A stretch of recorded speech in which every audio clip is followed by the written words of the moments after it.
Praise the lord. దేవునికి మహిమ ఘనత ప్రభావములు కలుగునుగాక. ప్రభునందు నాకు అత్యంత ప్రేమైనటువంటి జీవము కలిగిన దేవుని కుటుంబమా, దైవ సమాజమా, దేవుడు మనల్ని ప్రేమించి మరొక నూతన దినము శనివారం దినాన్ని ప్రభువారు మనకు అనుగ్రహించినందుకు దేవాది దేవునికి హృదయపూర్వక కృతజ్ఞతాస్తుతులు చెల్లిస్తున్నాను. హల్లెలూయా.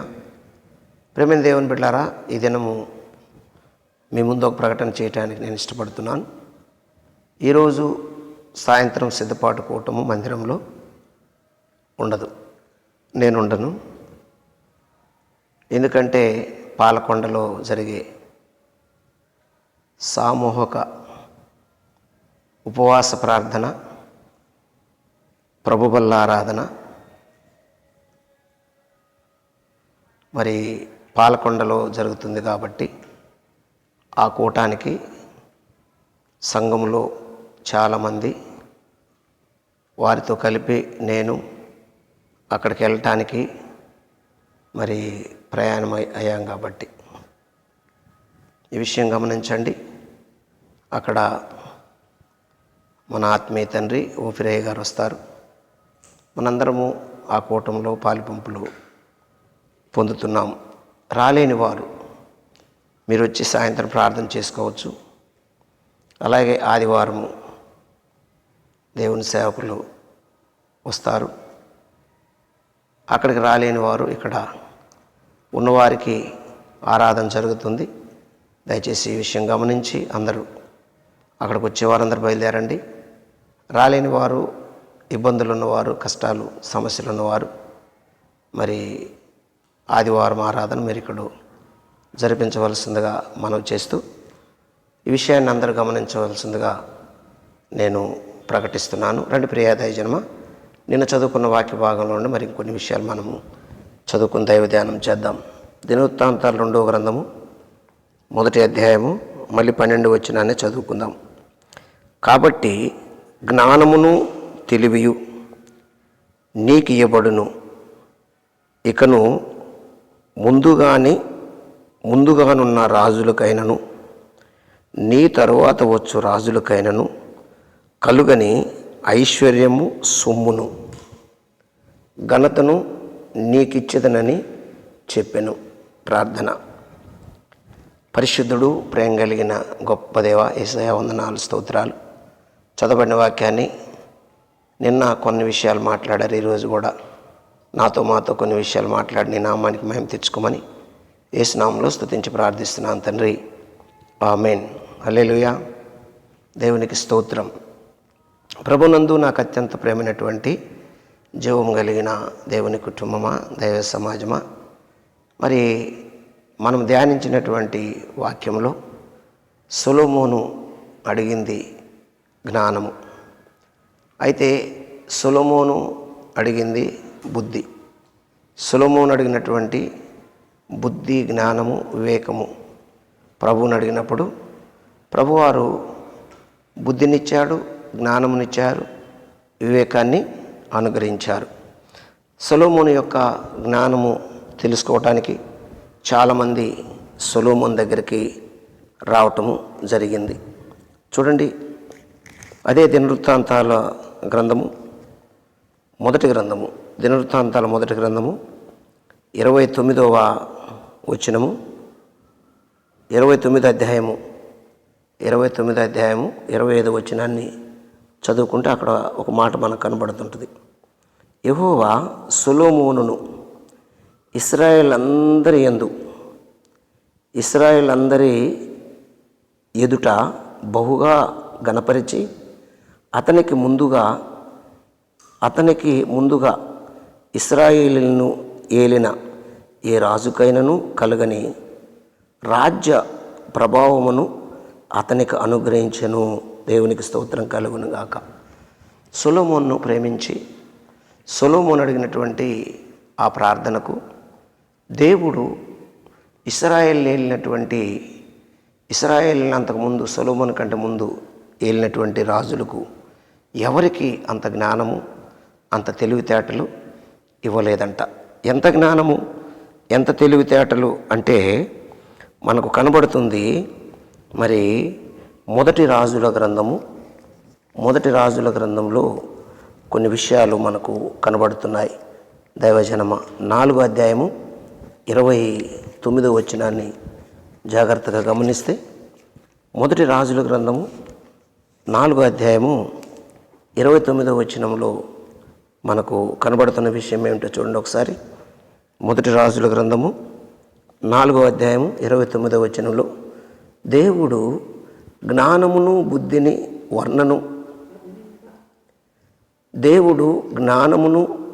బుద్ధిని వర్ణింప సఖ్యము కాని వివేకము గల మనసును సొలొమోనుకు దయచేసెను గనుక సొలొమోనుకు కలిగిన జ్ఞానము తూర్పు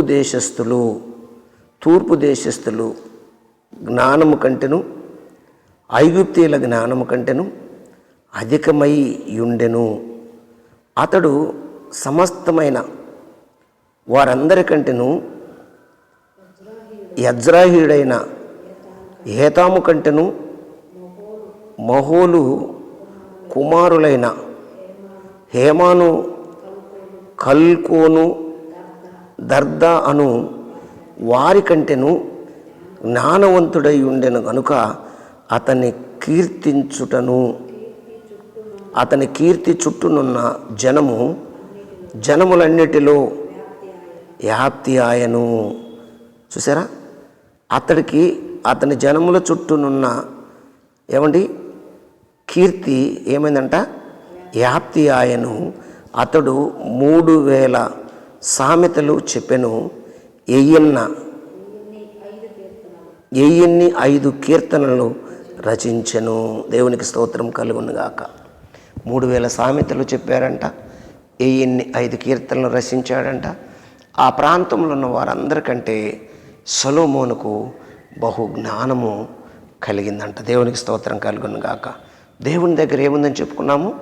బుద్ధి, జ్ఞానము, సర్వసంపద ఆయన దగ్గర గుప్తమైంది. కాబట్టి ఆయన ఇప్పుడు ఏం చేశాడు అంటే, బుద్ధి జ్ఞానముతో పాటు అక్కడ ఎవరికి లేనంత జ్ఞానము, ఘనతలు సొలొమోనుకు దేవుడిచ్చాడు అని మనము లేఖనాల ద్వారా మరి తెలుసుకుంటున్నాము దైవ జనాంగమ. ఇంకొక మాట అందులో 34వ వచనం కూడా చూడండి. అందులో 34వ వచనం చూస్తే అక్కడ ఒక మాట ఉంది.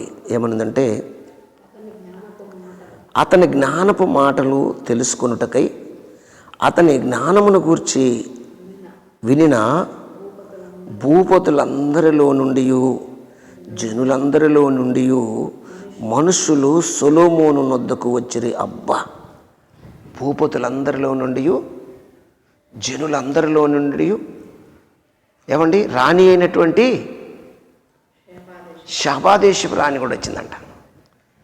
ఎందుకు వచ్చింది అంటే, సొలొమోను జ్ఞానాన్ని వినడానికి, తెలుసుకోవటానికి, నేర్చుకోవటానికి అక్కడికి వచ్చింది అని మనము గమనిస్తున్నాము. అయితే ఇక్కడ మనం ఒక పాయింట్ను మనము చాలా జాగ్రత్తగా పరిశీలిస్తున్నాం.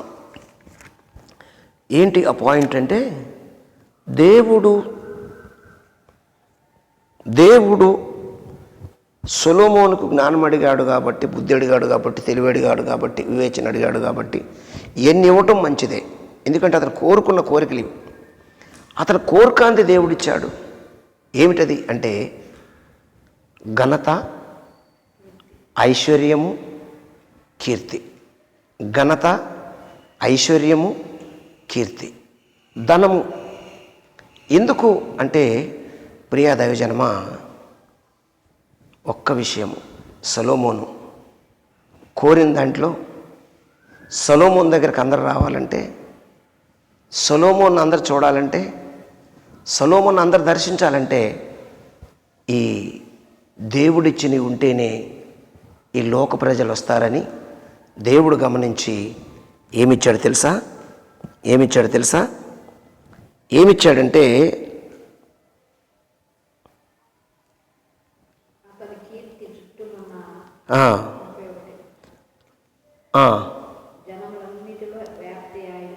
వ్యాప్తి ఆయను అంటూ ఇక్కడ మళ్ళీ దినవృత్తాంతాలకు వచ్చేద్దాం. దినవృత్తాంతాలు రెండవ దినవృత్తాంతాలు మొదటి అధ్యాయంలో 12వ వచనంలో మనం చదువుకున్నాం కదా. కాబట్టి జ్ఞానమును తెలివియు నీకియ్యబడి ఉన్నవి, ముందుగానున్న రాజులకైనను నీ తర్వాత వచ్చు రాజులకైనను కలగని ఐశ్వర్యము, సొమ్మును. ఇక్కడేమిచ్చాడు?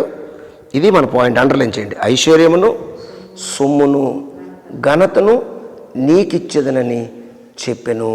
ఇక్కడ ఐశ్వర్యము ఎందుకు సొలొమోనుకి ఇచ్చాడు దేవుడు? సొమ్ము ఎందుకు సొలొమోనుకి ఇచ్చాడు దేవుడు?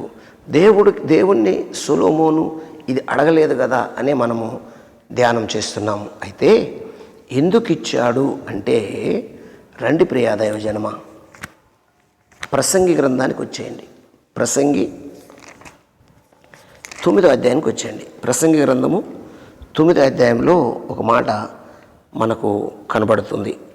16వ వచనంలో, కాగా నేనిట్లనుకుంటుని బలము కంటే జ్ఞానము శ్రేష్టమే గాని భేదవాని జ్ఞానము తునీకరింపబడును, వారి మాటలు ఎవరునూ లక్ష్యము చేయరు. ఇది కీలకమైనటువంటి ప్రశ్న.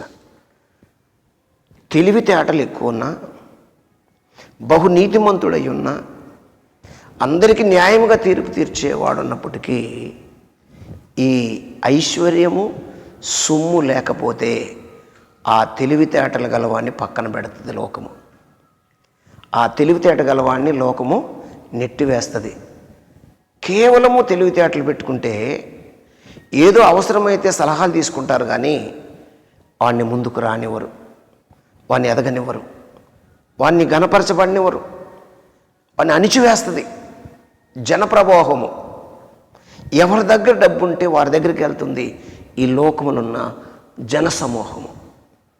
అది ఎరిగి దేవుడు, నాయనా నీకు తెలివి జ్ఞానం అడిగా మంచిదే, కానీ అది ఉంటే అది మాత్రమే సరిపోదు, దానితో పాటు ఇది కూడా ఇస్తాను. ఏంటిది?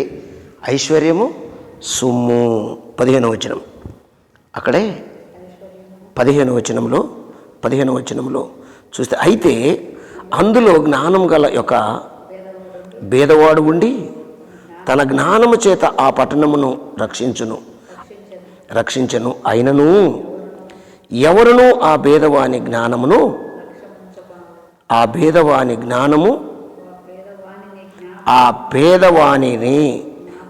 జ్ఞాపకముంచుకొనలేదు. నెట్టివేశారంట ఆ పేదవాన్ని. ఎవరు జ్ఞాపకం ఉంచుకోలేదు? జ్ఞానవంతుడే జ్ఞాపకం ఉంచుకోలేదు. కాగా నేనిట్లనుకుంటుని బలము కంటే జ్ఞానము శ్రేష్టమే గాని పేదవాని జ్ఞానము తునీకరింపబడును, వాని మాటలు ఎవరు లక్ష్యము చేయరు. ఇది సంగతి. కాబట్టి ప్రేమైనటువంటి వారులారా, దైవజనాంగమా, ఈ విషయాన్ని మనము గుర్తుపెట్టుకోవాలి. జ్ఞానం అవసరమే, కానీ ఐశ్వర్యము అవసరము, సొమ్ము అవసరము. నీతి న్యాయములతో న్యాయబద్ధంగా ప్రతి ఒక్కరూ కష్టపడి ఐశ్వర్యవంతులు అవ్వాలి. పేదవాడుగా ఉండటానికి వీలు లేదు దేవుని బిడ్డలు. దేవుని కొరకైనటువంటి సొమ్ము సంపాదించాలి, దేవుని రాజ్యం కొరకైన సొమ్ము సంపాదించాలి. దేవుడు లేకుండా సంపాదిస్తే ఆ ధనవంతుడు పరలోక రాజ్యానికి వెళ్ళడు, కానీ దేవుని కొరకు సంపాదించే ధనవంతుడు ఐశ్వర్యము, సొమ్ము అది దేవుని రాజ్యవ్యాప్తి కొరకు పనిచేస్తుంది, దీవించబడతారు. అంత మాత్రమే కాదు, చూడండి ఎఫెసీయులకు రాసిన పత్రిక, త్వరగా ముగిస్తాను. ఎఫెసీయులకు రాసిన పత్రిక 3:11 ఒకసారి మనం చదువుకుంటే అక్కడ ఒక మాట మనకు కనిపిస్తుంది. ఎఫెసీయులకు రాసిన పత్రిక 3:11లో ఏమనుందో ఒక్కసారి చూడండి. 10-11 కలిసి ఉంది. ఏ విధము చేతనైనా మృతులలో నుండి నాకు పునరుత్థానము కలగవలెనని ఆయన మరణ విషయములలో సమాన భావము గలవాడనై ఆయనను ఆయన పునరుత్థానమును ఎరుగు నిమిత్తము ఆయన శ్రమలలో పాలివాడగునట్లు ఎట్టిదో ఎరుగు నిమిత్తమును సమస్తమును నష్టపరుచుకొని వాటిని పెంటతో సమానముగా ఎంచుకొని ఉన్నాను అంటాడు.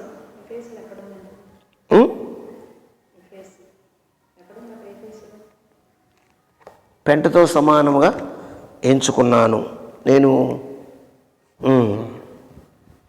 3:11 నేను పిలిపి చదివాను కదా, సమానంగా ఎన్నుకున్నాను. చూడండి, ఎఫెసీ 3:11 8 నుంచి కలిసి ఉంది.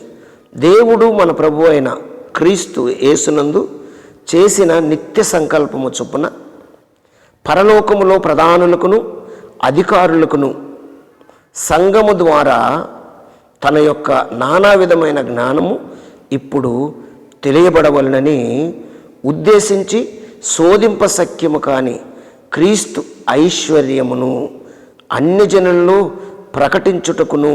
చూడండి, సంఘము ద్వారా ఏమి చేయబోతున్నాడు దేవుడు అంటే నానా విధమైన జ్ఞానం ఇప్పుడు తెలియబడవలనని ఉద్దేశించాడు. ఎక్కడంట? పరలోకంలో ప్రధానులకును అధికారులకును. ఇంకా కొరింథీ పత్రికలో ఒక మాట ఉంది. కొరింథీ పత్రికలో ఏమనుందంటే మొదటి పత్రిక 2:16 ఒక మాట.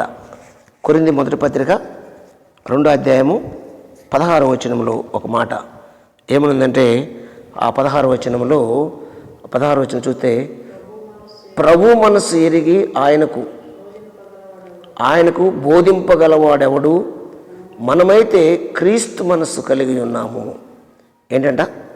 మనమైతే క్రీస్తు మనసు కలిగిన వారము అంటూ ఇంకొక మాట 6వ అధ్యాయము 6వ వచనము, అందులో 2లో 6వ వచనము, పూర్ణులైన వారి మధ్య జ్ఞానము బోధించుచున్నాము, అది ఈ లోక జ్ఞానము కాదు, ఈ లోక జ్ఞానము కాదు, నిరర్ధకులై పోవుచున్న ఈ లోక అధికారుల జ్ఞానమును కాదు గాని దేవుని జ్ఞానము మర్మమైనట్లుగా బోధించుచున్నాము.